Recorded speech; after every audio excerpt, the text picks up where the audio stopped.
Wang residence by 2BOOKS design in Taiwan. This project was a small apartment with a floor area of merely 33 square meters. It was narrow in shape with two different levels of elevation, resulting in two different ceiling heights in a space.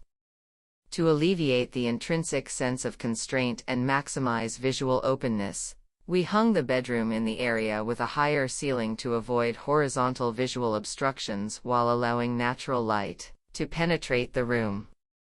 The staircase leading to the bedroom was placed between the elevations of the floor. The staircase, made of galvanized steel, provides a barricade that conveys a sense of transparency while separating the living room from the dining room and kitchen. Earthy mineral coatings were selected for the flooring to create a contrast between the floor and white walls, highlighting the difference in elevation and creating a subtle sense of warmth to the interior.